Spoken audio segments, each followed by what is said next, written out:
A few moments later. Film ini diawali dengan diperlihatkan seorang bocah yang sedang menguburkan beberapa mayat di sana. Tiba-tiba ada seseorang yang mendatanginya. Pria itu tertarik kepadanya karena bocah itu menguburkan semua orang. Bocah itu menjelaskan kalau orang-orang ini rela mengorbankan dirinya demi melindunginya. Dan sebagai gantinya, bocah ini menguburkan semua jasad. Tak lain bocah ini adalah Kenshin pada waktu kecilnya. Ternyata Kenshin bukan nama aslinya, melainkan nama aslinya yaitu Shinta. Orang yang mendatanginya adalah Seijiro Hiko yang sekarang ia adalah gurunya. Jadi sebelumnya Seijiro membawa Shinta dan mengubah namanya menjadi Kenshin, dan kemudian mendidiknya sebagai ahli pedang seperti dirinya. Cerita bersingkat saat Kenshin terbangun dari sadarnya. Waktu itu ia terkejut kalau dirinya berada di persembunyian gurunya. Selain itu ia juga bertanya apakah ada orang lain yang bersamanya. Gurunya menjawab kalau Kenshin telah pingsan selama 3 hari di pantai. Jadi jika ada orang yang bersamanya, bisa jadi orang itu sudah mati. Bersamaan pula, Kenshin meminta gurunya untuk mengajari jurus Hiten Misurugi, yang mana Kenshin ingin menguasai jurus ini untuk mengalahkan bawahan dari Shishio yaitu Sojiro Seta. Mendengar hal tersebut, gurunya mau mengajarinya. Namun sebelum itu, ia meminta Kenshin untuk menceritakan kisah hidupnya sampai saat ini.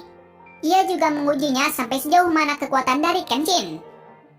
Adegan beralih lagi ke kawanan Shishio yang telah datang di Tokyo. Di saat itu, ia datang dengan kapal perang raksasa yang bertujuan untuk menghancurkan kota Tokyo. Jadi saat ini Shishio sudah mulai serius untuk mencapai tujuannya. Bahkan ia juga membuat desa di daerah tersebut hancur.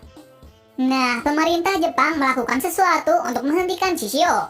Tepatnya, mereka mengirim Perdana Menteri yang bernama Ito Hirobumi. Sambutan dari Perdana Menteri sangat disambut oleh kawanan Shishio. Dalam pertemuan tersebut, Shishio mengancam Ito untuk mengeksekusi Shibatosai. Jika tidak, maka kota Tokyo akan dihancurkan seperti neraka. Mengetahui hal tersebut, Ito memutuskan untuk memerintahkan semua orang untuk membawa Batosai Himura ke pemerintahan. Jadi sekarang Kenshin sudah menjadi buronan dari pemerintahan.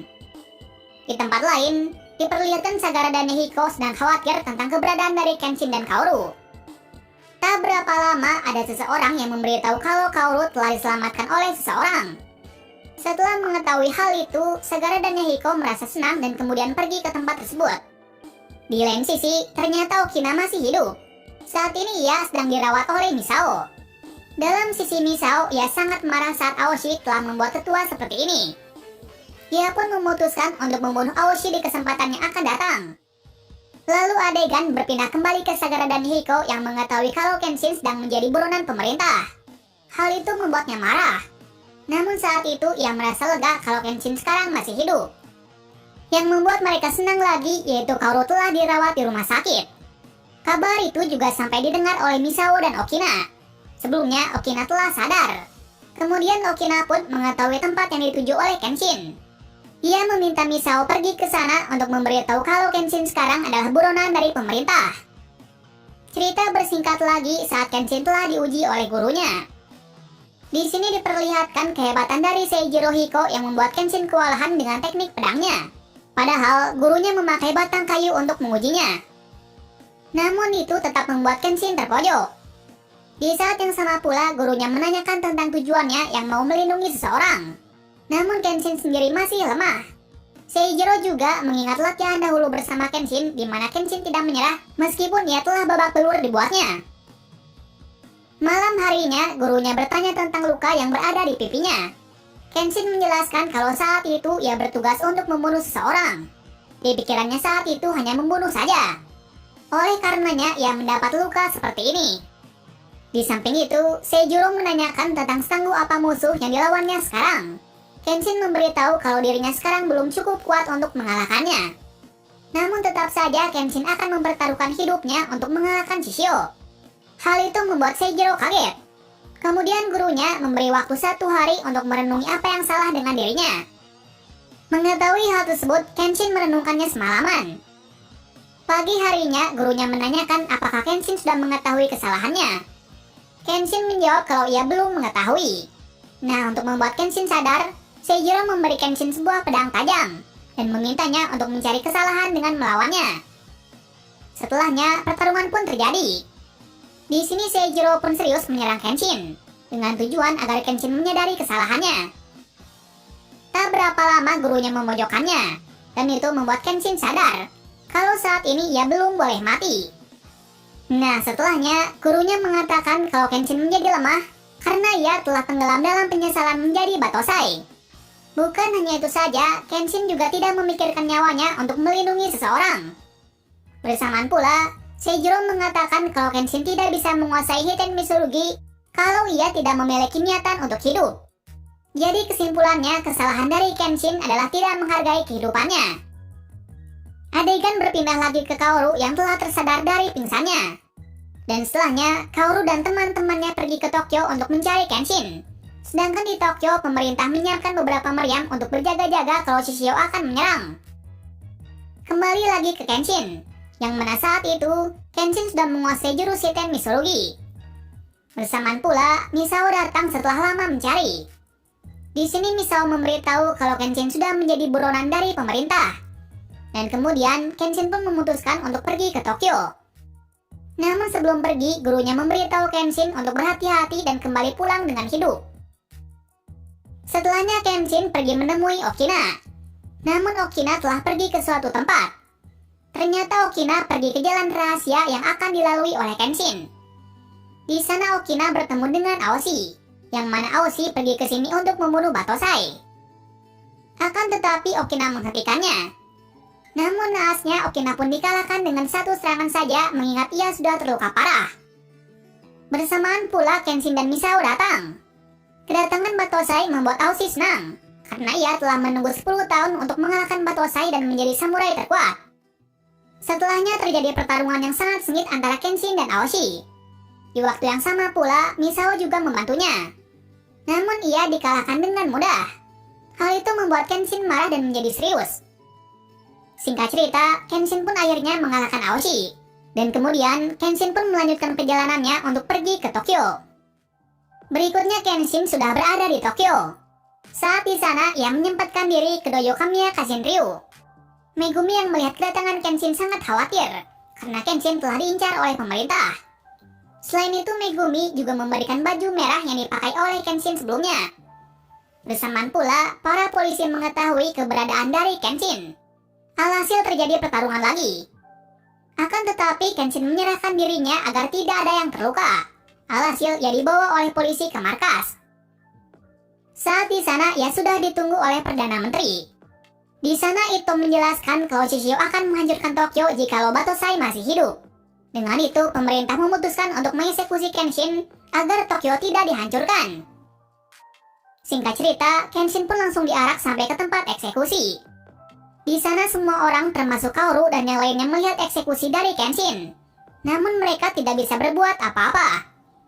Di sana juga ada bawahan dari Shishio dan beberapa anggota 10 pedang. Ternyata eksekusi itu hanyalah sebuah alibi agar Kenshin bisa mendekati Shishio. Hal itu membuat semua terkejut. Dan kemudian terjadi peperangan besar di sana. Pada waktu itu, Seto juga turut andil dalam peperangan tersebut, agar Kenshin sampai di kapal Shishio. Bahkan ia berhasil membunuh beberapa anggota dari kelompok 10 pedang.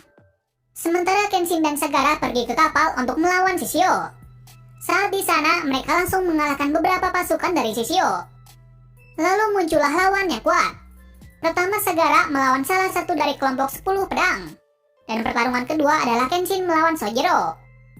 Kita mulai dulu dari Sagara yang melawan musuhnya, di mana musuhnya sama kuat dengannya.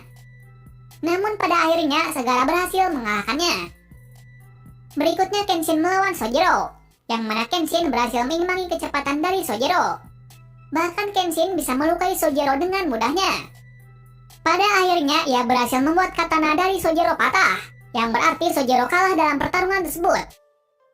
Lalu pertarungan akhirnya tiba, di mana Shishio menunjukkan sosoknya. Tak berapa lama pertarungan pun dimulai.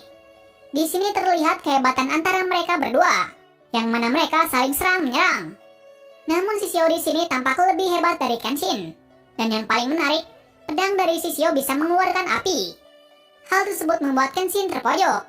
Dan secara tiba-tiba, Saito datang membantu. Namun lagi-lagi Saito terlalu lemah untuk mengalahkan Shishio. Lalu datang lagi Sagara. Jadi sekarang 3 lawan 1. Meskipun begitu, Shishio masih bisa mengatasinya. Tak berapa lama muncul bala bantuan lagi. Kali ini adalah Aoshi. Jadi sekarang 4 lawan 1. Pertarungan tersebut sangatlah menegangkan, karena Shishio berhasil mengatasi keempat orang tersebut secara bersamaan. Di waktu yang sama pula, pemerintah mulai menembaki kapal tersebut, meskipun Kenshin dan yang lainnya masih di sana. Jadi di sini pemerintah hanya ingin melindungi dirinya sendiri. Kembali ke pertarungan lagi, di mana pertarungan tersebut masih berlanjut. Di sini bawahan dari Shishio mulai khawatir karena Shishio bertarung melebihi batas 15 menit. Sebelumnya dokter mengatakan kalau lukanya membuat dirinya hanya bisa bertarung selama 15 menit saja. Jika tidak, maka tubuhnya akan terbakar. Sampai suatu ketika efek tubuhnya membuat dirinya melemah. Nah, kesempatan itu dimanfaatkan oleh Kenshin untuk mengalahkannya. Namun Shishio masih bersikeras untuk bertarung. Di sini bawahan dari Shishio yang tidak tega meminta Kenshin untuk berhenti bertarung. Namun Shishio malah memanfaatkannya untuk menusuk Kenshin. Alhasil bawahannya pun mati. Meskipun saat ini Shishio sudah terluka parah, ia masih mencoba untuk membunuh Kenshin. Namun pada akhirnya Kenshin menggunakan jurus Hiten Mitsurugi untuk mengalahkan Shishio. Anehnya, di sini Shishio masih bisa bergerak. Namun tubuhnya tidak kuat lagi menahannya. Alhasil muncul bara api yang membakar tubuhnya. Jadi Shishio mati karena lukanya sendiri. Setelah kejadian itu, mereka disambut oleh Perdana Menteri. Di waktu itu, Perdana Menteri sangat berterima kasih kepada para samurai yang telah membunuh Shishio. Terutama ia berterima kasih kepada Kenshin. Karena berkat dirinya, Tokyo tidak jadi dihancurkan. Beberapa hari setelah itu, diperlihatkan kalau Kenshin sudah sembuh dari lukanya. Ia pun menjalani kesehariannya di dojo. Film ini diakhiri dengan Kenshin yang mengungkapkan perasaannya kepada Kaoru dan hidup berbahagia bersamanya. Terima kasih sudah klik video ini. Tapi jangan lupa guys, klik tombol subscribe karena subscribe itu gratis. Dengan subscribe kamu support channel ini terus untuk upload hampir setiap hari. Ingat, subscribe itu gratis. Gak ada ruginya kamu klik tombol subscribe guys. Selamat menonton.